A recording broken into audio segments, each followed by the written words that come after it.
وفي مباراة أخرى عاد شباب بلوزداد بنقطة تعادل من تنقله إلى شلف لمواجهة الأولمبي المحلي بهدف في كل شبكة.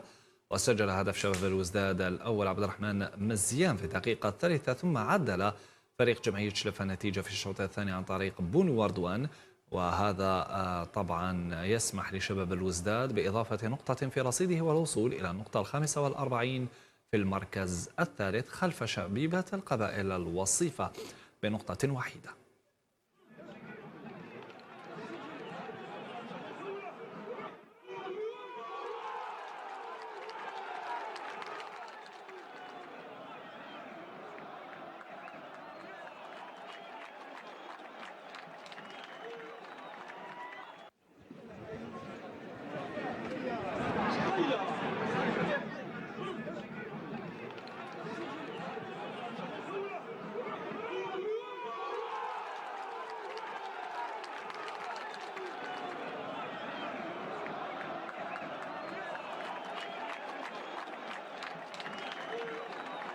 Yeah, I think that we came very good into the game. We should play better the things out in front of. بدينا بالباهي المباراة. البداية كانت باهية. فما ما استغلناش ليزيسباس، ما استغلناش لو كور ديفونس. موصف ياسر ان قبلنا هدف سهل جدا.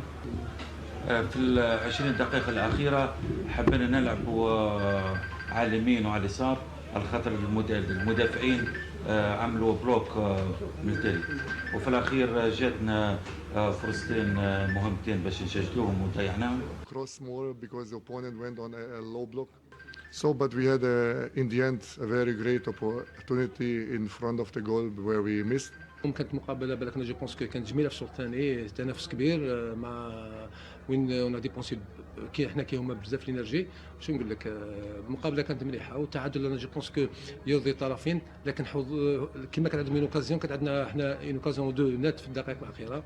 هذه هي كره القدم. انا نقول باللي لازم الناس تفهم باللي نلعبوا على الوان الجمعيه، ما نخدموا حتى فريق، لانه كي تشوف بعد نهايه اللقاء من بعض اللاعبين السي ال بي يحملونا. لا احنا مازال ما ضمناش البقاء، لانه مازلنا 4 نقاط لضمان البقاء. ان شاء الله نبروفيتيو من هذا نقول حتى وين النتيجه ماهيش ايجابيه سلبيه، مي كاين بون جو شفتونا في لا دوزيام ميطون، بوتيت ان شاء الله نفسيو فيها لضمان البقاء ان شاء الله الاسبوع القادم ان شاء الله.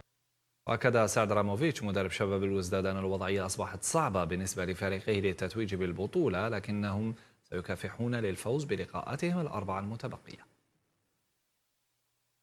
How I would be now? You ask me now a question, and you want me to say, "Oh, you know, we have no chance." I get paid, and we have to. السؤال هذا كيفاش تحب نجاوبك؟ نحبوا ديما نربحوا، نحبوا ديما نقدموا، لكن هذه كرة القدم. لكن ما نيأسوش، نواصلوا ونعملوا مجهودنا وعلى يصير ان شاء الله. حياتنا ديما في حياتي قلت تعرضت على ياسر صعوبات، وهذه الحياة، لكن الواحد ديما يقدم ويآمن بنفسه ان شاء الله باش نكملوا الاربع مباريات ونجيبوا النتيجه ان شاء الله. لانه لازم نكونوا متركزين اكثر، وان شاء الله نحاولوا باش نربحوا المباراه الجايه ان شاء الله. And we have to win the next four games, of course, if we want the chance.